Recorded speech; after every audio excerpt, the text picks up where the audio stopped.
Saludos cordiales, amigas y amigos. ¿Qué va a pasar en Estados Unidos con millones de inmigrantes en condición irregular?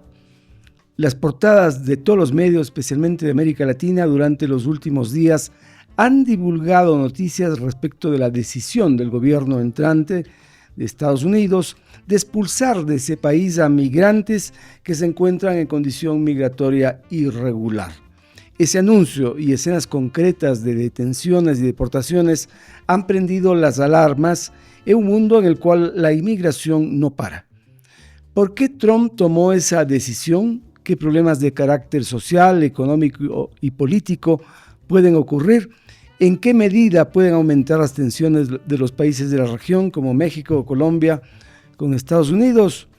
Para hablar de esto hemos invitado a Jacques Ramírez, doctor en antropología social, investigador y especialista en los temas migratorios de Ecuador y América Latina. ¿Se veía venir este episodio que genera preocupación y debate? Jacques, bienvenido. Hola, buenas tardes. Sí, Rodolfo, bien.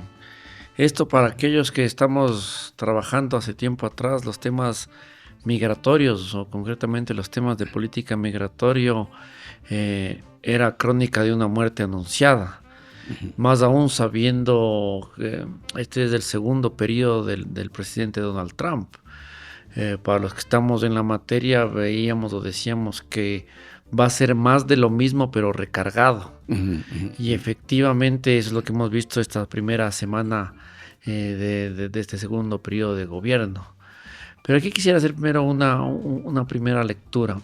Estados Unidos, independientemente del gobierno que lleguen sus demócratas o republicanos, tiene una política estatal, si tú quieres, en materia en materia migratoria, donde los datos, podemos analizar los últimos 3 gobiernos, si quieres más atrás, han mantenido lo que se conoce como este enfoque de seguridad y control, sobre todo a partir del famoso evento del 11 de septiembre del 2001. O sea, que ha sido una mirada más diacrónica a lo largo del tiempo. El siglo XXI trajo uno de los grandes efectos, este reforzamiento de la política migratoria a nivel global y en particular de la primera potencia mundial, que es destino de cientos de miles de millones de migrantes, como es Estados Unidos. Partiendo de un enfoque de seguridad, ¿es eso? Exactamente. Entonces lo que vemos es cómo ciertas instancias del aparato administrativo de Estados Unidos, me estoy refiriendo a la Secretaría de Defensa, a la Secretaría de Seguridad, a la propia Secretaría de Estado, tienen ya políticas o formas como trabajar el tema migratorio independientemente del gobierno que sea. No es casualidad, por ejemplo, que la administración saliente de Biden también tenga números muy altos, récords de deportados. En su momento también lo tuvo Barack Obama, ¿no? Sí. Entonces, desde el inicio del siglo XXI lo que vemos es un reforzamiento de este enfoque de seguridad y control, o lo que yo prefiero llamar, y se explica mejor ahora con estas nuevas medidas, un neosecuritismo racializado como una política de este nuevo gobierno del periodo de Donald Trump. Ahora hay coincidencias, dices, ¿no?, entre demócratas y republicanos. El alcalde de Nueva York, Eric Adams, del Partido Demócrata, declaró que no veía que la inmigración irregular termine y que eso iba a destruir Nueva York. Esto significa que tienen un discurso o un enfoque común, no hay una diferencia a pesar de ser de distintos partidos. Exactamente, es lo que te digo, pero acá también entran otros actores. Afortunadamente en las sociedades en general hay diferentes puntos de vista, actores con mayor peso que otro, pero por ejemplo mucho de cierto empresariado estadounidense necesitan de esa mano de obra, ¿no? Migrante regular o indocumentada, ¿no?, o irregularizada. Recuerda que muchos en California, por ejemplo, mucha de la gente que trabaja en la cosecha, en la recolección de frutas, en general en la agricultura, es mano de obra latina, mexicana, centroamericana en particular, ¿no? Entonces saben que se requiere esa mano de obra. Hay algunos estudios que hablan que el 5% del PIB de dicho país es producido por manos de hermanos y hermanas migrantes de todo el mundo. Pero acá lo que vemos es justamente cómo Donald Trump ya lo decía en campaña cuando era candidato de esta segunda ocasión, en torno a reforzar su discurso xenófobo antimigrante. Recuerda que en el debate, en uno de sus últimos debates, señaló a los haitianos, por ejemplo, señaló que son personas que se comen mascotas en Springfield, ¿no? Cosas así que ya nos tenía acostumbrados en su primer periodo. Y ya en ese momento anunció lo que va a ser su nueva política migratoria, que quizá la sorpresa fue con la furia con la que arrancó, poniendo como orden del punto 1 de su nueva administración. Desde el minuto 1 hemos visto cómo ha puesto en acción sus propuestas. ¿Eso responde a demandas de sus electores? ¿Es una necesidad que él tenía de atender a aquellos que pueden creer que la presencia de otros ciudadanos en su país compiten demasiado en desventaja con el mercado laboral? Hace rato que el tema migratorio es parte de las agendas electorales, no solo en Estados Unidos, sino a nivel del mundo. Tú fíjate en lo que pasa en Europa, acá mismo en nuestra región, en América Latina. Hoy en Ecuador también se discute del tema migratorio, tanto de los que vienen como los que se van. Entonces ya es parte de la discusión, y mucho más en este momento, en los momentos de campaña electoral. Sin embargo, para mí hay dos elementos centrales. Uno, en lo que tú dices, sí, responder a cierto electorado y sus ofertas de campaña, pero sobre todo lo que vemos es una nueva forma de entender el mundo, ¿no? Estos discursos que estamos viendo, que están circulando con mucha fuerza por varios corredores de los circuitos globales y de las altas esferas regionales y globales, es un discurso que apela nuevamente a otra forma de entender el mundo. O sea, cuando tenemos un presidente de la primera nación que señalaba en su anterior periodo de que no existe el COVID, de que vemos ese discurso repetirse en presidentes en la región como Bolsonaro en Brasil, de que lo primero que hace también de las primeras acciones es salirse de la Organización Mundial de la Salud, de que niega incluso la democracia, de Milei, que señala que la educación es un elemento que distorsiona la realidad y los valores de la humanidad, que no puede existir más que el género hombre y mujer. Entonces estamos viendo, solo pongo ejemplos rápidos, sin alejarnos de nuestro tema, cómo hay un retroceso en relación con cómo estos nuevos gobiernos, estas autoridades ven los derechos, sobre todo la conquista de derechos de esta tercera y cuarta generación de las minorías. Entonces, todas las minorías sexuales, étnicas, juveniles, raciales, lo que tú quieras, terminan siendo excluidos de toda esta visión que ellos tienen como proyecto de humanidad, como proyecto político en cada uno de sus países. Yo veía en Un infinito en un junco, ¿no? El infinito en un junco de Irene Vallejo, uno de esos emperadores romanos en un momento dado decide uniformar a quienes tenían como esclavos, pero el Senado se opone porque iban a percatarse que había un alto número y eso era riesgoso para el poder, ¿no? Entonces, ahora me da la sensación de que está ocurriendo lo mismo. Se han percatado de que son tantos que compiten con un poder hegemónico establecido y los latinos resultan ya una verdadera amenaza, más si ocupan un papel importantísimo dentro del proceso productivo. Y no solo productivo, algunos análisis decían que los latinos van a ser la primera minoría en Estados Unidos ya en poco tiempo. Con este grupo se termina apelando justamente a la migración indocumentada, asociando migrantes con criminales, con terroristas, nuevamente con todos los problemas de seguridad. Yo revisaba el otro día mi biblioteca y me encontré con un documento que había hecho hace tiempo atrás, en el 2005-2006, cuando era estudiante de doctorado en México, justamente de un proyecto de ley en Estados Unidos, la famosa ley Sensenbrenner, que era de las primeras que hablaba de ampliar el muro, de construir el muro, que en ese momento se definió como el muro de la vergüenza. Y 20 años después vemos cómo ya eso ya se hizo realidad, ¿no? Entonces todos estos discursos que veíamos al inicio del siglo se han empezado a construir, a sedimentar en estos primeros cuarto de siglo, en estos primeros 25 años, y los migrantes sí son vistos primero como una amenaza, ¿no? Esta idea de que plantea Trump al día 1, ¿no? La invasión, ¿no? Y fíjate cómo van construyendo el relato que termina repercutiendo en las percepciones ciudadanas en torno al otro. Lo que decía en otra entrevista, esto nos está llevando a la construcción de ciudades del miedo, ciudades del odio. Entonces, cuando un presidente, tu presidente, te habla de que esta gente es una amenaza, te hablan de una invasión, te hablan de que tienen que militarizar la frontera sur, no porque hay una guerra, ¿no? Como la de Ucrania, Rusia o la masacre en Gaza, sino porque hay una presencia de migrantes como ha existido históricamente, con flujos en algún momento mayores y otros menores que están llegando siempre por el lado sur.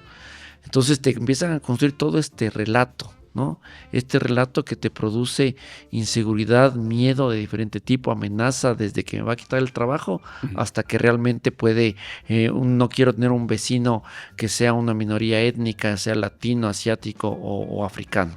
Ahora, el proceso parece ser extremo porque incluso se desconoce aquellas nacionalidades estadounidenses por nacimiento.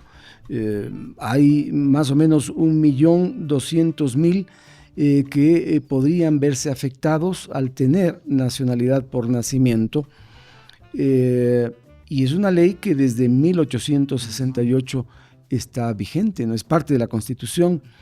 ¿Qué va a ocurrir? Un juez ha decidido bloquear el decreto presidencial, pero ese bloqueo dura solo 14 días. ¿Qué acontece después? O sea, hay que leerlo en el contexto del paquete de medidas, que fueron como 9, 10 medidas grandes las que tomó. La primera, como te decía, este tema de militarizar las fronteras, de hacer un cierre de las fronteras, de poner nuevamente todos estos dispositivos tecnológicos. Lo que te decía, este neosecuritismo se diferencia, entre otras cosas, por el uso de la tecnología de punta para controlar las fronteras. Eliminó el famoso CBP One, que era esta aplicación por la cual las personas en tránsito podían esperar en México hasta que le llamen y ir a la frontera a pedir ver su caso, a ver si les aceptan, les permiten entrar. Volvió nuevamente el famoso Quédate en México.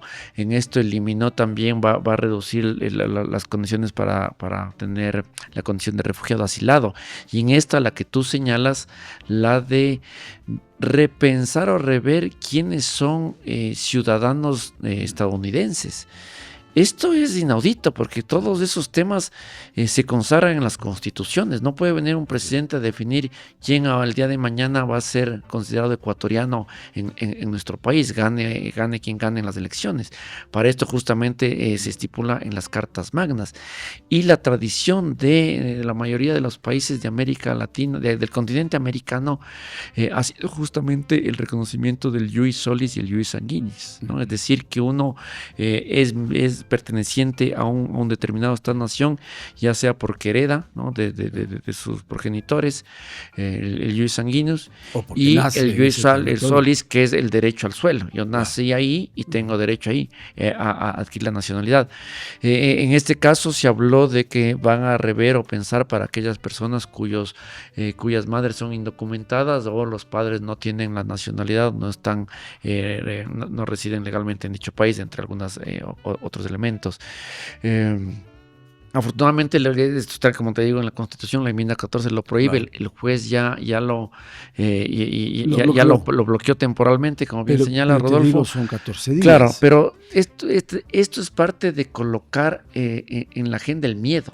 ¿no? Entonces, ¿qué es lo que está mandando la señal para mí? Súmale a estas medidas que estamos hablando y luego podemos repasar con más detenimiento con las acciones concretas de la deportación, con las acciones concretas de ir a buscar literalmente a la casa, a la casa de migrantes, en oficinas, en trabajos, en iglesias, en colegios, hasta en escuelas de niños.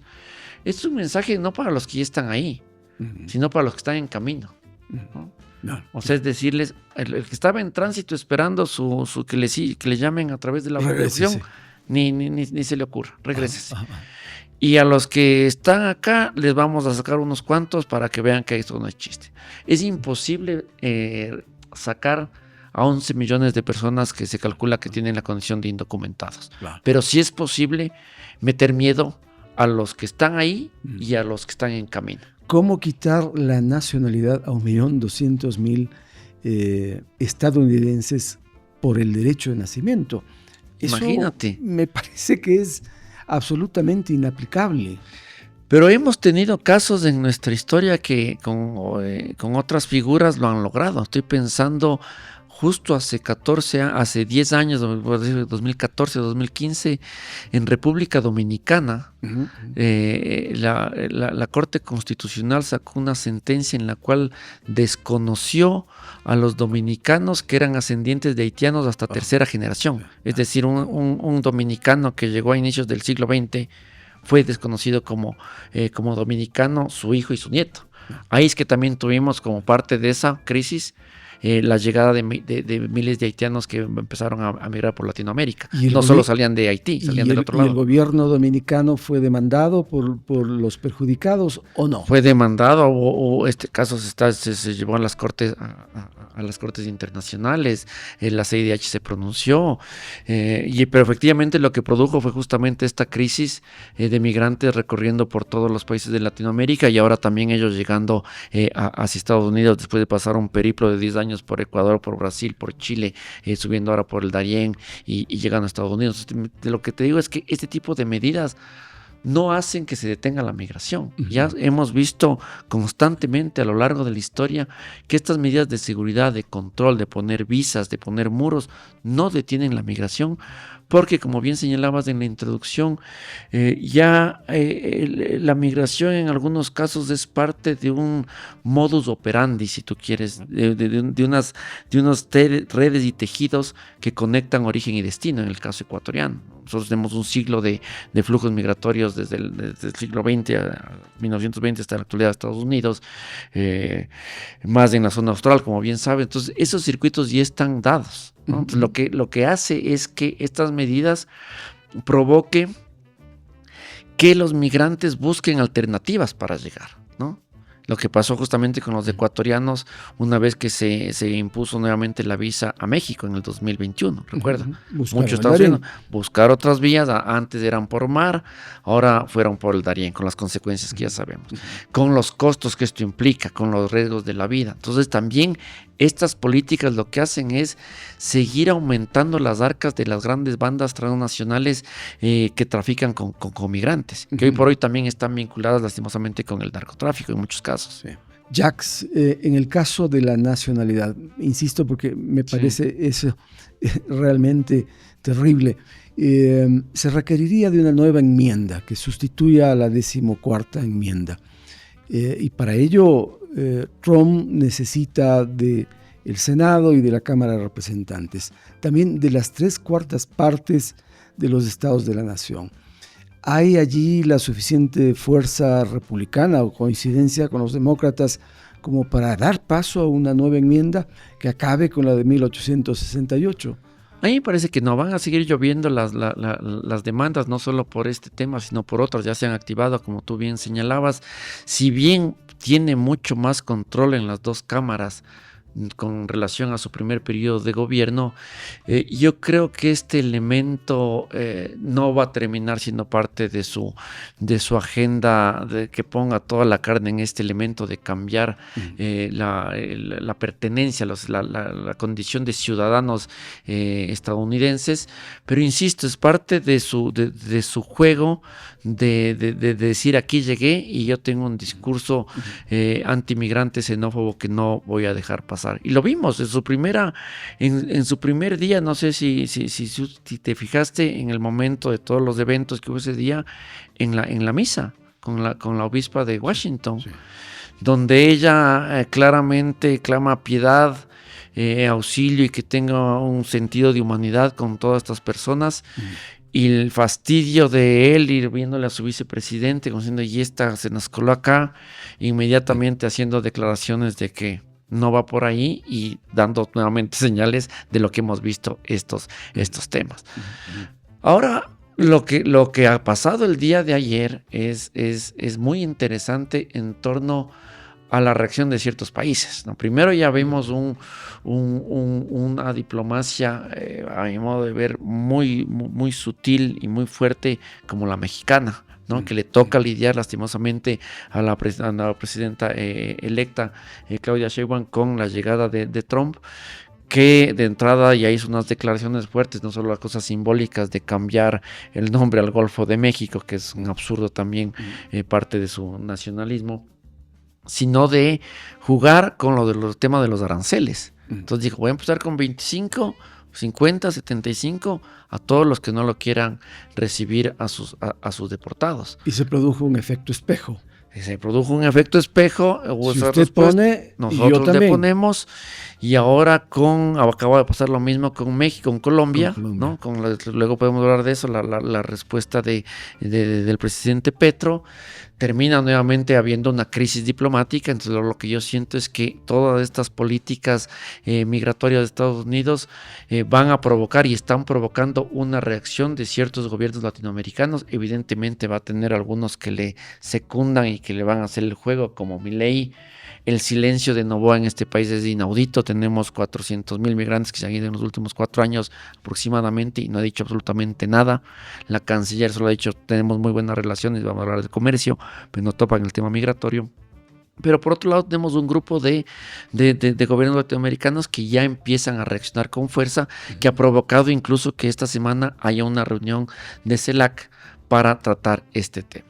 Esto hay que tratarlo regionalmente, no cabe posturas individuales de los países o ambas fórmulas vienen bien en este propósito de cuidar de sus connacionales que están fuera y que además alimentan la economía local, que es un hecho evidente. Quizá ahí sí yo veo unas diferencias entre el modo de gobernar entre demócratas y republicanos. En el anterior periodo en el que cierra Biden, por ejemplo, activó mucho una diplomacia, sobre todo su espacio multilateral para trabajar este tema. A ver, ¿qué es lo que ha pasado? Después de la pandemia, cuando se vuelven a abrir las fronteras, la crisis mundial que provoca la pandemia, y ya ha pasado en varios momentos de la historia, cuando hay crisis se catapultan las migraciones, ¿no? Esto pasó en Ecuador, en otros lados. Y vimos cómo a partir del 2001, 2022 y 2023 incrementaron los flujos migratorios que llegaban a Estados Unidos, sobre todo de latinoamericanos por el Darién, ¿no? Esto que hizo la administración anterior, activan los espacios multilaterales, la declaración de Los Ángeles, donde era una reunión entre Estados Unidos y los países de América Latina, luego activa un mecanismo tripartito entre Panamá, Colombia y Estados Unidos para repatriar de Panamá a los migrantes que llegaban a ese lado, y también un acuerdo bilateral entre Panamá y Estados Unidos. Activan esta parte de la diplomacia para hacer lo que se llama la externalización del control. Vamos a evitar que el problema llegue a nuestra frontera y vamos a hacer la contención desde estos lados. Y esto ha venido haciendo en a lo largo del tiempo, ha ido bajando a la frontera. Ya no está en Tijuana, luego pasaron a la frontera México-Guatemala, y ahora vemos que pasan a la frontera Panamá-Colombia, ¿no? Entonces fíjate cómo esta externalización del control por todo el patio sur del continente. Entonces, ahora en cambio no vemos nada de esta activación diplomática, sino simplemente una política dura, burda y feroz en torno a cazar, atacar a los migrantes y dar la señal de deportarlos como criminales, ¿no? Que siempre lo ha hecho. No es, para los que trabajamos el tema, insisto, es una parte de sus protocolos, llevarlos desposados, de manos y pies, incluso a veces vestidos de naranja, y los suben en el avión, ¿no? Ahorita lo que no se esperaba Trump es que haya un presidente que rechace su vuelo y diga, a ver, si los vas a traer, al menos no me los traigas así, porque son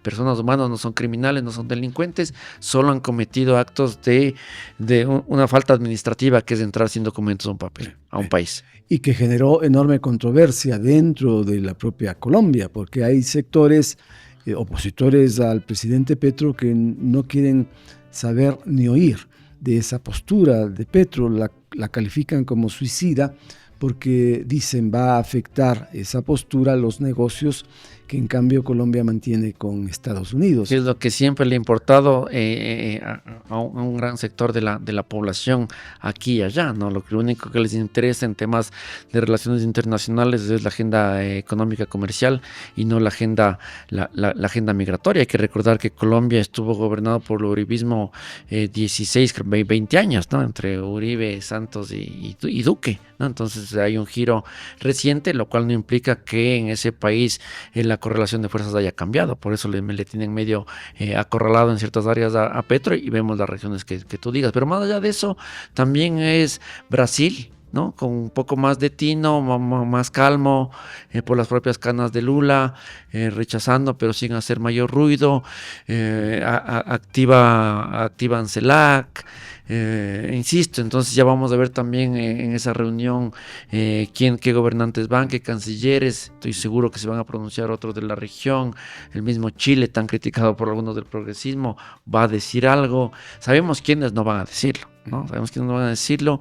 Entonces ahorita este tema se coloca como parte de la agenda política y de política exterior, que va a traernos mucha cola durante los próximos días. ¿Cuánto afecta a las familias latinoamericanas la decisión del presidente estadounidense Donald Trump de expulsar a aquellos migrantes que están en condición irregular? Ya veíamos con nuestro invitado la postura que tuvo el presidente Petro, el presidente de Colombia, y que en definitiva vale la pena tener un enfoque tuyo.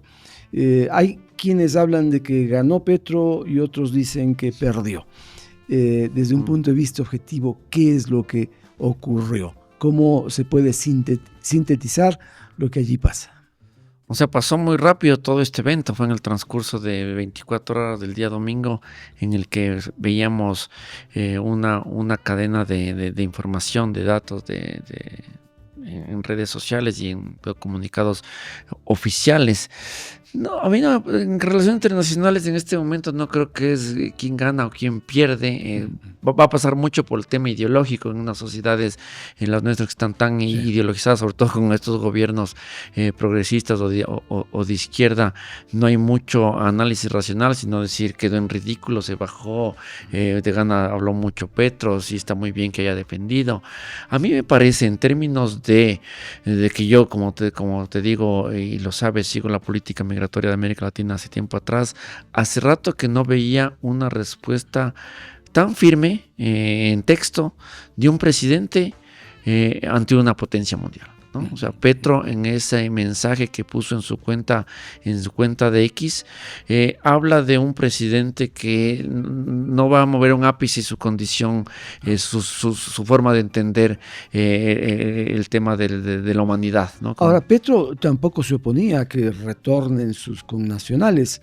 Lo que se oponía es al trato vergonzante que genera la devolución, incluso esposados y en condiciones pero por eso difíciles. te decía que hay que analizar con más calma todo ese largo comunicado, todo el texto que señala Petro, porque nos puede dar para analizar muchos temas. Pero si vos lo lees en conjunto, justamente es en relaciones internacionales que un presidente le responda de esa manera a otro presidente, nada más y nada menos de una de las grandes potencias mundiales, sabiendo todo lo que está en riesgo, y él lo dice en su carta, ¿no? Esto puede traerme condiciones y consecuencias en otros aspectos económicos, que estoy dispuesto a dar la pelea, pero por el tema del trato humano y la dignidad contra nosotros. Entonces, ahora, una posición para mí muy más que soberana, muy humana, porque lo que tú dices es verdad. No es que me estoy oponiendo a la deportación, me estoy oponiendo a las condiciones, cómo está haciendo esa deportación, que, insisto, es parte de la política estatal de dicho país. La diplomacia colombiana logró finalmente un acuerdo, así dicen los despachos internacionales. Un acuerdo en el cual el propio canciller colombiano quedaría un poco debilitado. Hay diálogo, ¿no? Se van a instalar unas mesas de diálogo. Parte de las decisiones, perdón que te interrumpa, del día de ayer fue un viaje de alto nivel de las autoridades colombianas a Washington para seguir tratando este tema. Insisto, el tema de la deportación es parte de la política estatal de dicho país, independientemente de quién llega. Los protocolos ya están presentes. No tiene la capacidad de Estados Unidos de deportar a 11 millones de indocumentados. Esto va a requerir justamente de ver cómo hace y ha hecho una zona de escalonamiento. Parte de las políticas que planteó Trump el día 1 fue decir, el que no me acepta a los deportados, elimino las visas para cualquiera. O sea, si Ecuador no acepta a los deportados, vos el día de mañana quieres sacar una visa, cerrada las oficinas. Que de hecho ya está pasando. También parte de este proceso de las políticas es ralentizar los procesos, ¿no? Cambio de autoridades, cambio de mandos medios, se baja la Lanford de la tensión. Y a propósito, el tema de la espera, ¿no? Este también se ha trabajado mucho en temas de política migratoria. Le tienen a la gente esperando por un trámite, por una visa, por un papel, se van a hacer más largas. Si tú antes te demorabas 3 meses para pedir una visa de turismo, hoy te pueden demorar 6 y van a aumentar los índices de rechazo. Entonces ya lo puso. Tú no me aceptas, yo no te doy la visa. En otros casos más perversos, la Unión Europea, por ejemplo, a veces chantajea acuerdos de cooperación para el desarrollo con cláusulas de readmisión, ¿no? Yo le presto la plata, yo le doy la cooperación técnica, pero por ahí meto una cláusula de readmisión, digo, usted me tiene que recibir a los suyos. Hay muchos de estos, por ejemplo, con países africanos. Entonces siempre han jugado con los migrantes como una moneda de cambio, ¿no? Es terrible la política de la canciller de Ecuador, Gabriela Sommerfeld, ha dicho, no nos preocupemos mucho de los que están en la frontera sur. Nosotros podemos ir más adentro y persuadir a los ecuatorianos que voluntariamente quieran volver, que lo hagan. ¿Cómo calificar esa declaración? ¿Cuál es el propósito que habría detrás de esa medida? Insisto, en vamos, año y 2 meses del gobierno de Noboa, la política migratoria ha estado ausente de las relaciones diplomáticas, de la política exterior. Evidentemente hay un viceministerio y hacen acciones, pero no está en el tapete de las prioridades. Sino para muestra, revisen el discurso de un año de gobierno de Noboa. No nombró nada de tema migratorio, sabiendo que estamos en una segunda ola migratoria. No estoy queriendo que estos temas estén siempre, sino porque estamos viendo una situación dramática de casi medio millón de ecuatorianos que han salido en un sexenio y muchos por el Darién, como bien sabemos. Entonces no está en la agenda, está en la agenda los temas comerciales, en el contexto, y esto no hemos hablado, pero de la ruptura de relaciones con México, y esto también ha afectado desde abril del año pasado, cuando se rompió relaciones, porque terminamos no teniendo representación consular o una red consular fuerte para dar apoyo justamente a los migrantes en tránsito. Entonces, cuando la canciller habla de que vamos a persuadir, eso vienen haciendo desde acá. Uno de los grandes logros que se jacta la Cancillería y el gobierno ecuatoriano es decir, vamos a combatir la migración riesgosa, ¿no? Todos los migrantes saben perfectamente los riesgos, porque ya pasó su primo, su hermano, su tía, su madre o su padre. Saben cuáles son los riesgos del Darién, saben lo que están pasando en Estados Unidos. ¿Qué le va a salir el cónsul a decir, por favor, regresen? Ni siquiera han planteado un plan de retorno, que en su momento se había. Mínimas condiciones para algún incentivo para que la gente pueda regresar, como está haciendo México. Por ejemplo, México, ante esta eminente política que venía Trump, no solo que ya planteó albergues para darles acogida, sino un plan México te abraza para dar trabajo a compatriotas. Ni una palabra de ese tema, ni una palabra. Ahora, si la vida va a ser más difícil para aquellos ecuatorianos y otros inmigrantes latinoamericanos que están en Estados Unidos, para los que viven dentro de los países, en el caso ecuatoriano, la vida va a ser también más compleja, porque desde Estados Unidos, con esos migrantes, ingresaba un rubro importantísimo de dinero. No sé si tú tienes la cifra de lo que ingresaba producto de aquellos que desde el país del norte venían trabajando en condiciones muy difíciles. ¿Qué nos va a acontecer? El mercado local va a haber restricciones en las transacciones comerciales porque no hay esos recursos. ¿Qué puede acontecer? Danos una mirada también desde la economía. No, y te agradezco por colocar ese tema porque nos va a faltar tiempo, desde ya te digo.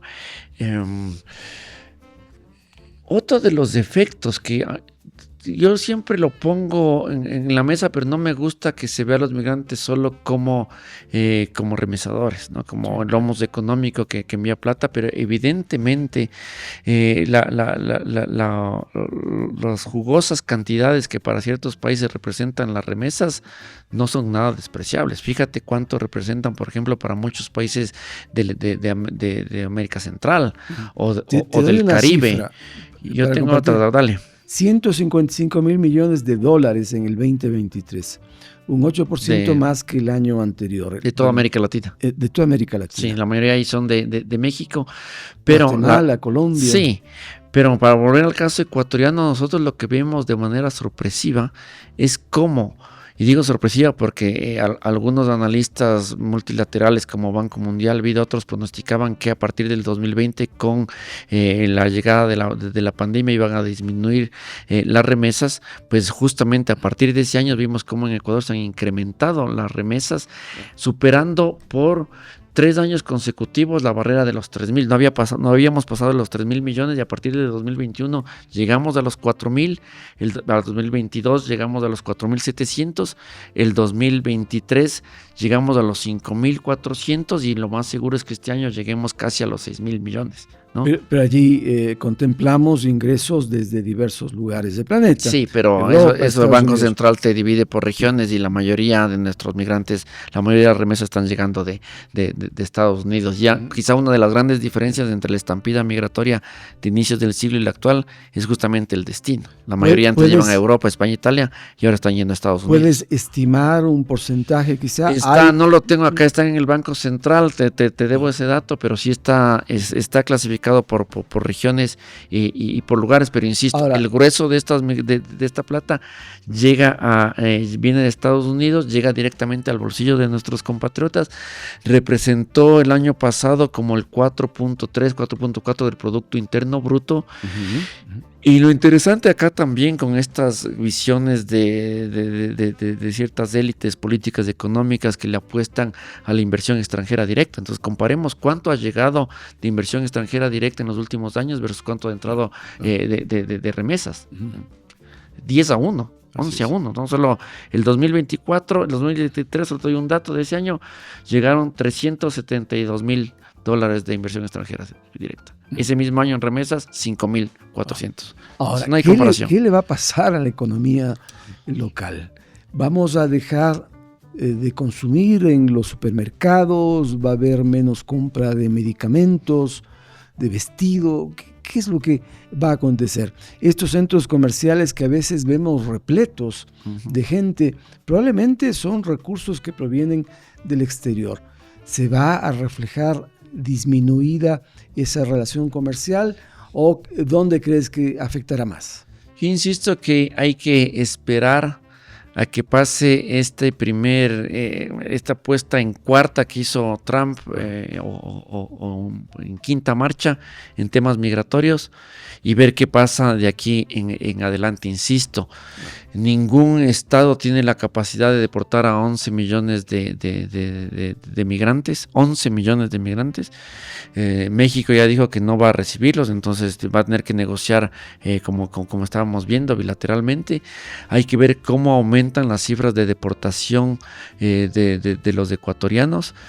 Estamos hablando de que estamos en una estampida migratoria, una segunda ola migratoria, pero también hay que recordar que hay muchos ecuatorianos que ya tienen residencia, nacionalidad, doble nacionalidad en dicho país. Y que no se verán afectados. Entonces, ahorita no te podría dar una respuesta exacta, pero yo creo que el primer trimestre siempre hay una disminución, como se mide trimestralmente, donde más se incrementan siempre son en el último trimestre del año y donde disminuyen es en el primer trimestre del año. Evidentemente, seguramente este primer trimestre de 2025 vamos a ver una disminución, pero ahí hay que ver el proceso de los próximos 3 trimestres. ¿Y tienes trimestres. una cifra de los ecuatorianos en condición irregular en Estados Unidos?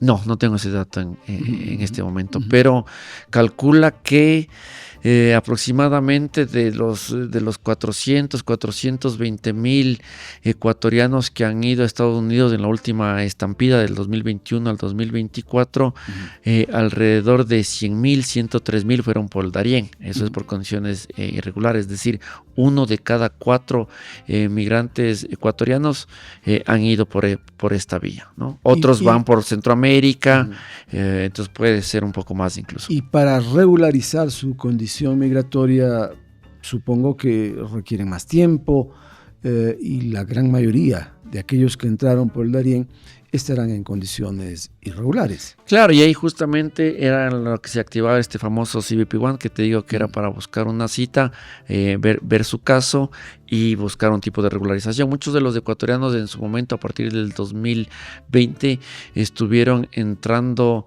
lo que señalábamos, Trump volvió a retomar no solo esta vieja ley, sino también en su momento un artículo que declaraba prioridad la salud pública, en este caso por la pandemia, y la mayoría, el famoso título 42, por la cual estaban siendo deportados muchísimos, pero los ecuatorianos estaban aplicando el artículo 8, es decir, estaban buscando asilo en dicho país, ¿no? Y esto tampoco fue menor, porque justo coincidió con el tema de incremento de la violencia, de la inseguridad, de las muertes en el Ecuador. Ya a partir del 2021, muchos de los ecuatorianos buscaban asilo en dicho país, y eso era su forma de buscar una residencia en ese país, ¿no? Y con esto cierro.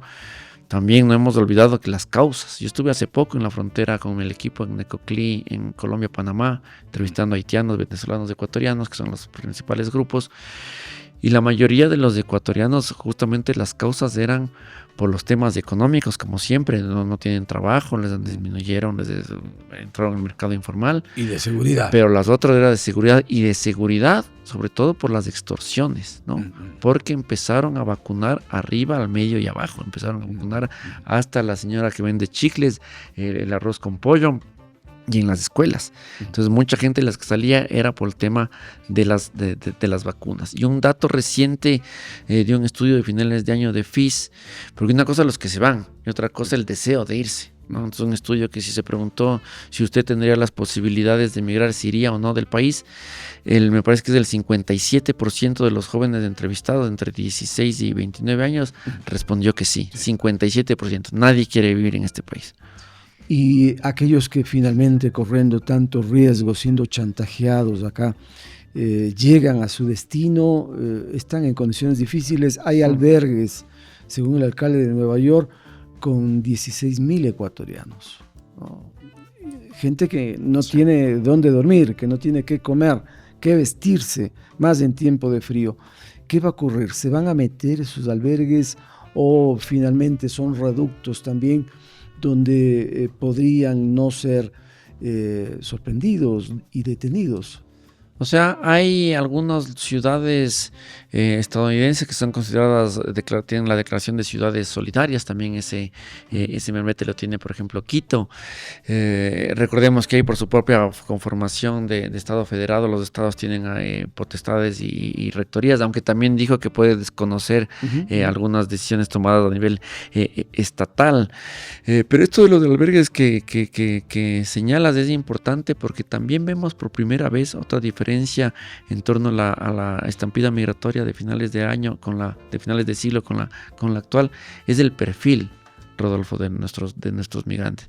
Antes, para migrar, incluso a Estados Unidos, necesitabas tú cierto capital, ¿no? Endeudarte. Recuerda que los famosos coyotes, pasadores, polleros, como los quieras llamarles, estaban cobrando entre 15,000 y 17,000 dólares por pasarte al otro lado, ¿no?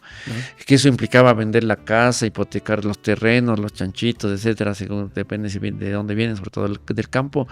Ahora mucha de la gente que se iba por el Darién eran otro tipo de perfil que no habíamos visto en nuestros estudios anteriores. Con costos mucho Ellos menores. mismos lo bautizaron como la ruta pobre.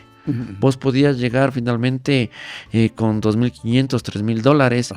De acá podemos llegar en bus hasta la frontera con Panamá, relativamente a bajo costo, y de ahí sí tenías que pagar a ciertos pasadores.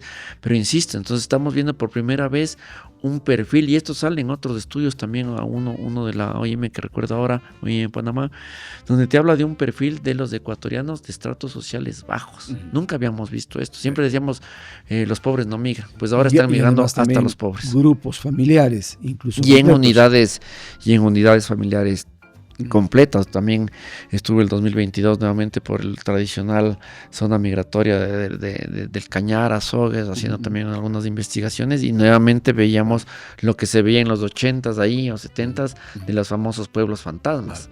Antes finalmente se iban los hombres, se quedaban las mujeres y los niños.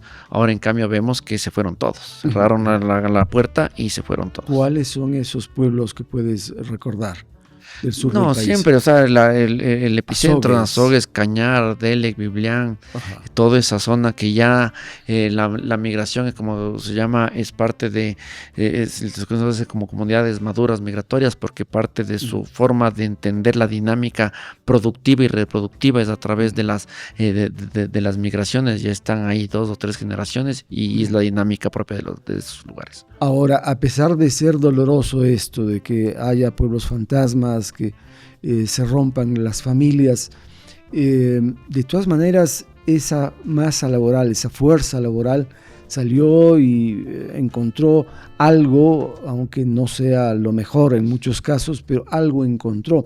Ahora, si es que se produce ese retorno obligado, ¿qué le va a pasar a la economía y a la seguridad de Ecuador? Sí, uno esperaría que de esos 400,000, medio millón de ecuatorianos que han salido en su tiempo, que regresen, que les deporten a la mitad, ¿dónde va a entrar esas personas en nuestra economía? Nuevamente al mercado informal, ¿no? Vemos más gente vendiendo en las calles. Hace 4 o 5 años veíamos a venezolanas vendiendo en la calle. Ahora vamos a ver a más ecuatorianos deportados vendiendo en las calles, ¿no? Es el escenario porque, insisto, no hay ningún plan, ninguna política que hemos escuchado de parte del gobierno en torno a qué hacer con las poblaciones deportadas. No existe el famoso plan retorno que por mucho tiempo fue una bandera de otros gobiernos del pasado. México ha dado luces respecto de lo que piensa hacer con los suyos el momento en que retornen.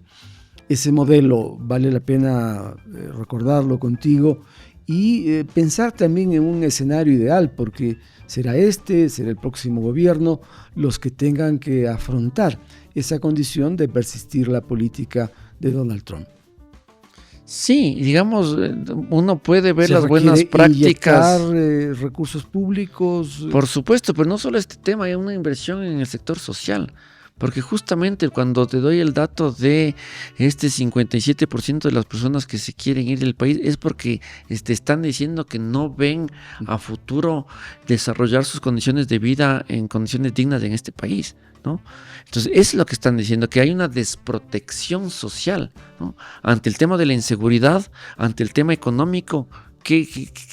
¿Dónde está el colchón estatal que me dé alguna cobija? Esta famosa idea de los estados de bienestar social está pulverizada, sobre todo por esta gente de extrema derecha que ni siquiera esos modelos de estado de bienestar lo practican, lo predican y lo creen. Entonces vamos a ver cómo va a entrar un grupo de migrantes, de compatriotas retornados nuevamente a la economía informal y en otros casos a ser habitantes de calle. O sea, aquí también hay que ver el trauma de la migración. Insisto, no nos va a dar tiempo para hablar todos los temas, pero los efectos que trae a una persona que ha sido deportada, ¿no? Peor en esas condiciones indignas de las que Petro se quejaba, que te vean como el criminal, porque para una persona que le traigan esposado es porque eres un criminal. ¿no?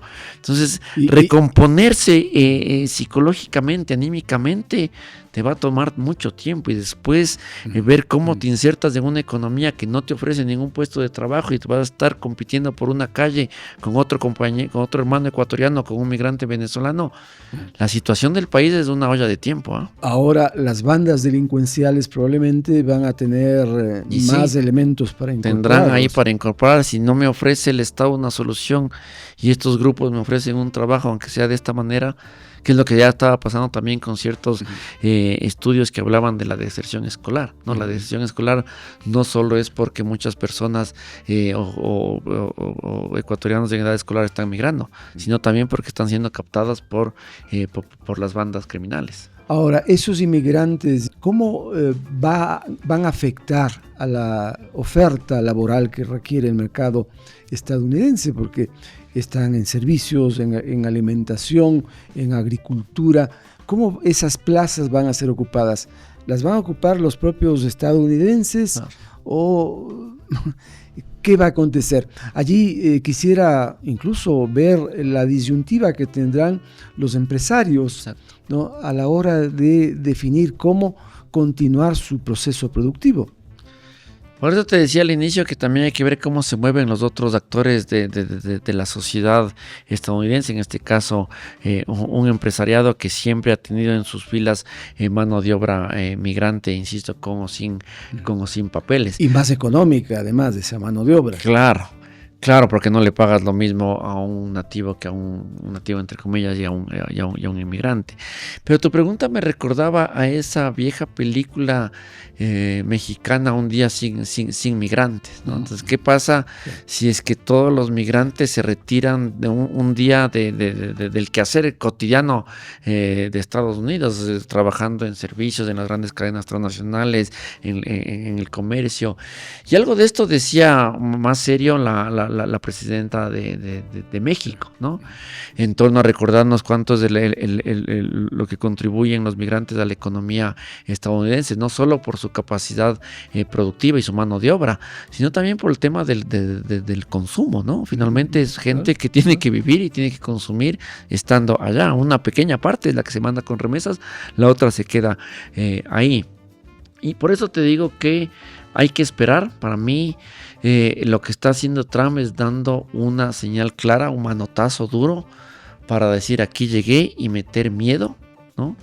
Y tratar de detener a la población que no llegue más. Los que están ahí van a tener que moverse en puntillas, ¿no? O sea, salir de su casa al trabajo en grupos y que no sean deportados. Finalmente esto va a ir bajando.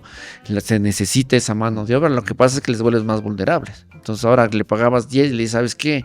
A mí también me pueden sancionar por tenerte aquí, te voy a pagar 5, ¿no? Entonces gana el empresario, pierde el migrante y cada vez más vulnerable. Son políticas que finalmente hacen del migrante unos seres desechables. Y el enfoque económico finalmente será el que prevalezca. Te doy una cifra. Al año 22, los latinos en Estados Unidos generaban al año 2.8 billones de dólares, el equivalente a lo que producen juntos México y Brasil. Muy buen dato, te lo copio. Es esa necesidad de cuidar su economía hará que grupos fuertes también de Estados Unidos presionen para que no haya un ataque tan fuerte en contra de esos migrantes en condición irregular. Del otro lado te dirían, vamos a implementar políticas de migración regular, ordenada, segura, cuotas de trabajo, programas de migración circular, que pueden ser bienvenidos todos esos, pero cuando uno ve los resultados de estos programas que se han dado en otros casos, por ejemplo con el propio España, los datos son mínimos. ¿A cuántos compatriotas nuestros han ido a los campos en España, en Huelva, en Sevilla, a cosechar frutillas, entre otros productos, en relación al tamaño de la población ecuatoriana? Son escasos y finalmente esos programas terminan siendo un fracaso porque buscan que sea una migración circular de retorno. La gente ya fue allá y ya se queda, no buscan otras alternativas para quedarse. Muy bien, muchas gracias al doctor Jacques Ramírez por este enfoque académico y de investigación respecto de lo que está ocurriendo con esa fuerza laboral ecuatoriana y latinoamericana que está en Estados Unidos y que corre el riesgo de ser devuelta a sus países.